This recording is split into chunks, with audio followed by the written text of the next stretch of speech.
Genesis 41 and 42. 2 years later, the king of Egypt dreamed he was standing beside the Nile River.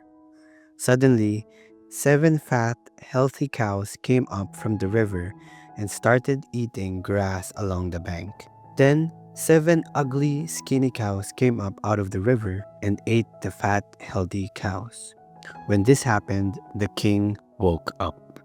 The king went back to sleep and had another dream. This time, 7 full heads of grain were growing on a single stalk.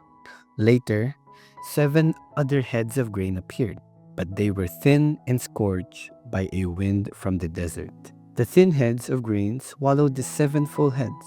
Again, the king woke up, and it had only been a dream. The next morning, the king was upset, so he called in his magicians and wise men and told them what he had dreamed. None of them could tell him what the dreams meant. The king's personal servant said, "Now I remember what I was supposed to do. When you were angry with me and your chief cook, you threw us both in jail in the house of the captain of the guard. One night, we both had dreams, and each dream had a different meaning. A young Hebrew, who was a servant of the captain of the guard, was there with us at that time. When we told him our dreams, he explained what each of them meant, and everything happened just as he said it would. I got my job back, and the cook was put to death." The king sent for Joseph, who was quickly brought out of jail. He shaved, changed his clothes, and went to the king. The king said to him, "I had a dream, yet no one can explain what it means. I am told that you can interpret dreams." "Your Majesty," Joseph answered, "I can't do it myself, but God can give a good meaning to your dreams." The king told Joseph, "I dreamed I was standing on the bank of the Nile River. I saw 7 fat, healthy cows come up out of the river, and they began feeding on the grass. Next, 7 skinny, bony cows came up out of the river. I have never seen such terrible-looking cows anywhere in Egypt. The skinny cows ate the fat ones, but you couldn't tell it, because these skinny cows were just as skinny as they were before. At once, I woke up. I also dreamed that I saw 7 heads of grain growing on one stalk. The heads were full and ripe. Then 7 other heads of grain came up. They were thin and scorched by a wind from the desert. These heads of grain swallowed the full ones. I told my dreams to the magicians, but none of them could tell me the meaning of my dreams." Joseph replied, "Your Majesty, both of your dreams mean the same thing, and in them, God has shown what He is going to do. The 7 good cows stand for 7 years, and so do the 7 good heads of grain. The 7 skinny, ugly cows that came up later also stand for 7 years, as do the 7 bad heads of grain that were scorched by the desert wind. The dreams mean there will be 7 years when there won't be enough grain. It is just as I said. God has shown what He intends to do. For 7 years, Egypt will have more than enough grain, but that will be followed by 7 years when there won't be enough. The good years of plenty will be forgotten, and everywhere in Egypt, people will be starving. The famine will be so bad that no one will remember that once there had been plenty. God has given you 2 dreams to let you know that He has definitely decided to do this and that He will do it soon. Your Majesty, you should find someone who is wise and will know what to do, so that you can put him in charge of all Egypt. Then appoint some other officials to collect 1/5 of every crop harvested in Egypt during the 7 years when there is plenty. Give them the power to collect the grain during those good years and to store it in your cities. It can be stored until it is needed during the 7 years when there won't be enough grain in Egypt. This will keep the country from being destroyed because of the lack of food. The king and his officials liked this plan, so the king said to them, "Who could possibly handle this better than Joseph? After all, the Spirit of God is with him." The king told Joseph, "God is the one who has shown you these things. No one else is as wise as you are or knows as much as you do. I'm putting you in charge of my palace, and everybody will have to obey you. No one will be over you except me. You are now governor of all Egypt." Then the king took off his royal ring and put it on Joseph's finger. He gave him fine clothes to wear and placed a golden chain around his neck. He also let him ride in the chariot next to his own, and people shouted, "Make way for Joseph." So Joseph was governor of Egypt. The king told Joseph, "Although I'm king, no one in Egypt is to do anything without your permission." He gave Joseph the Egyptian name Zaphnath-Paneah, and he let him marry Asenath, the daughter of Potipharah, a priest in the city of Heliopolis. Joseph traveled all over Egypt. Joseph was 30 when the king made him governor, and he went everywhere for the king. For 7 years there were big harvests of grain.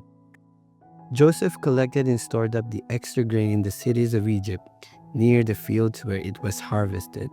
In fact, there was so much grain that they stopped keeping record because it was like counting the grains of sand along the beach.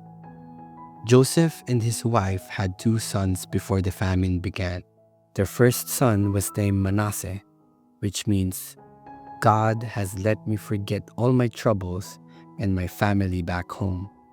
His second son was named Ephraim, which means, "God has made me a success in the land where I suffered." Egypt's 7 years of plenty came to an end, and the 7 years of famine began, just as Joseph had said. There was not enough food in other countries, but all over Egypt there was plenty. When the famine finally struck Egypt, the people asked the king for food. But he said, "Go to Joseph and do what he tells you to do." The famine became bad everywhere in Egypt. So Joseph opened the storehouses and sold the grain to the Egyptians. People from all over the world came to Egypt to buy grain because the famine was so severe in their countries. When Jacob found out there was grain in Egypt, he said to his sons, "Why are you just sitting here, staring at one another? I have heard there is grain in Egypt. Go down and buy some, so we won't starve to death." 10 of Joseph's brothers went to Egypt to buy grain, but Jacob did not send Joseph's younger brother Benjamin with them. He was afraid that something might happen to him. So Jacob's son joined other Canaan who were going to Egypt because of the terrible famine. Since Joseph was governor of Egypt and in charge of selling grain, his brothers came to him and bowed with their faces to the ground. They did not recognize Joseph, but at once he knew who they were. Though he pretended not to know, instead he spoke harshly and asked, "Where do you come from?" "From the land of Canaan," they answered. "We've come here to buy grain." Joseph remembered what he had dreamed about them and said, "You are spies. You've come here to find out where our country is weak." "No, sir," they replied. "We are your servants, and we have only come to buy grain. We're honest men, and we come from the same family. We're not spies." "This isn't so," Joseph insisted. "You've come here to find out where our country is weak. But they explained, "Sir, we come from a family of 12 brothers. The youngest is still with our father in Canaan, and one of our brothers is dead." Joseph replied, "It's like I said, you are spies, and I'm going to find out the truth. I swear by the life of the king that you won't leave this place until your youngest brother comes here. Choose one of you to go after your brother, while the rest of you stay here in jail. That will show whether you are telling the truth. But if you are lying, I swear by the life of the king that you are spies." Joseph kept them all under guard for 3 days before saying to them, "Since I respect God, I'll give you a chance to save your lives. If you are honest men, one of you must stay here in jail, and the rest of you can take the grain back to your starving families. But you must bring your youngest brother to me. Then I'll know that you are telling the truth, and you won't be put to death." Joseph's brothers agreed and said to one another, "We're being punished because of Joseph. We saw the trouble he was in, but we refused to help him when he begged us. That's why these terrible things are happening." Reuben spoke up, "Didn't I tell you not to harm the boy? But you wouldn't listen, and now we have to pay the price for killing him." They did not know that Joseph could understand them, since he was speaking through an interpreter. Joseph turned away from them and cried, but soon he turned back and spoke to them again. Then he had Simeon tied up and taken away while they watched. Joseph gave orders for his brothers' grain sacks to be filled with grain and for their money to be put in their sacks.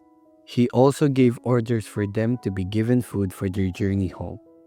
After this was done, they each loaded the grain on their donkeys and left. When they stopped for the night, one of them opened his sack to get some grain for his donkey, and at once he saw his money bag. "Here's my money," he told his brothers, "right here in my sack." They were trembling with fear as they stared at one another and asked themselves, "What has God done to us?" When they returned to the land of Canaan, they told their father Jacob everything that had happened to them. "The governor of Egypt was rude and treated us like spies. But we told him we're honest men, not spies. We have come from a family of 12 brothers. The youngest is still with our father in Canaan, and the other is dead." Then the governor of Egypt told us, "I'll find out if you really are honest. Leave one of your brothers here with me while you take the grain to your starving families. But bring your youngest brother to me so I can be certain that you are honest men and not spies. After that, I'll let your other brother go free and you can stay here and trade." When the brothers started emptying their sacks of grain, they found their money bags in them. They were frightened, and so was their father Jacob, who said, "You have already taken my sons Joseph and Simeon from me, and now you want to take away Benjamin? Everything is against me." Reuben spoke up, "Father, if I don't bring Benjamin back, you can kill both of my sons. Trust me with him, and I'll bring him back."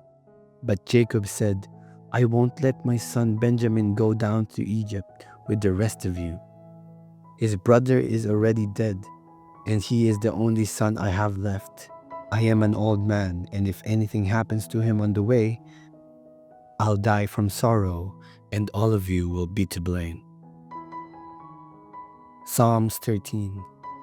How much longer, Lord, will you forget about me? Will it be forever? How long will you hide? How long must I be confused and miserable all day? How long will my enemies keep beating me down? Please listen, Lord God, and answer my prayers. Make my eyes sparkle again, or else I will fall into the sleep of death. My enemies will say, "Now we've won." They will be greatly pleased when I am defeated. I trust your love and I feel like celebrating because you rescued me. You have been good to me, Lord, and I will sing about you